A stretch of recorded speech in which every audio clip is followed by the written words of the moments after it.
1818 یہ دن دنیا کی تاریخ میں اس لیے اہمیت کا حامل ہے کہ اس دن ایک عظیم فلسفی کارل مارکس پیدا ہوا، جس کے خیالات نے نہ صرف کیپٹلسٹ اکانومی کی جڑوں کو ہلا دیا بلکہ اس کے لیے ایک خطرہ ثابت ہوئے۔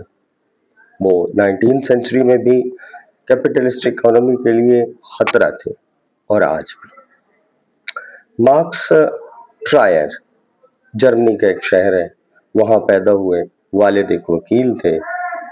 بون یونیورسٹی سے تعلیم حاصل کی، قانون کی ڈگری حاصل کرنے کے بعد فلسفی کی طرف متوجہ ہوئے، پی ایچ ڈی فلسفے میں کی اور پھر صحافت سے جڑ گئے۔ صحافت کرتے کرتے ان کے جو موضوعات تھے وہ جو اس وقت کی حکومت تھی وہ ان کے ساتھ الائن نہیں تھے، یہی وجہ ہے کہ انہیں جلا وطنی اختیار کرنا پڑی۔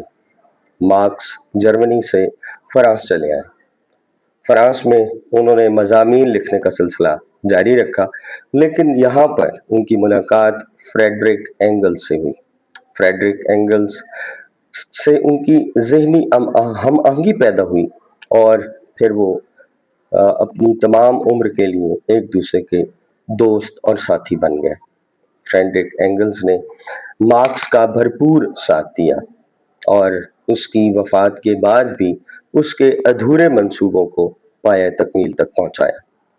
فرانس سے بھی وہ نکلنے پر مجبور ہوئے اور پھر برسلز میں آئے اور برسلز سے ہجرت کر کے لندن پہنچے۔ 1849 میں ان کی لندن میں ارائیول ہوئی۔ وہاں پر انہوں نے اپنا کام جاری رکھا اور مزدوروں کے حقوق کے لیے جدوجہد جاری رکھی۔ اپنی ذاتی زندگی انتہائی مشکل میں گزاری، حتیٰ کہ ان کے بچے غذائی قلت کا شکار ہوئے، ان کے لیے دوا لینا مشکل ہوئی اور وہ موت کے منہ میں چلے گئے۔ اس ساری صورتحال میں ان کی اہلیہ نے ان کا ساتھ دیا۔ اگر وہ نہ ہوتی تو شاید جو مارکس آج ہم دیکھتے ہیں یا جو آئیڈیاز مارکس نے دیے وہ ممکن نہ ہوتی۔ مارکس کی معروف کتابیں کمیونسٹ مینیفیسٹو ہے۔ کمیونسٹ مینیفیسٹو 1848 میں لکھی گئی، لیکن جو شہرت انہیں داس کیپٹل نے دی، یہ کتاب انہوں نے 1867 میں لکھی۔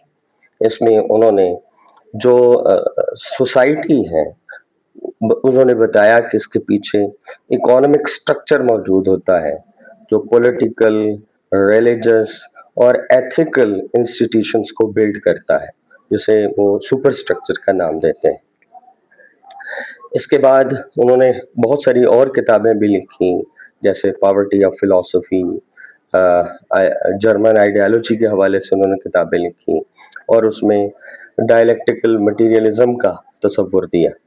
وہ فریڈرک ہیگل سے متاثر تھے اور فریڈرک ہیگلز کے ڈائلیکٹیکل مٹیریلزم کو، ڈائلیکٹکس کو انہوں نے مٹیریلزم کے ساتھ بلینڈ کر دیا اور یوں ہسٹوریکل مٹیریلزم کا ایک الگ اسکول آف تھاٹ قائم ہوا۔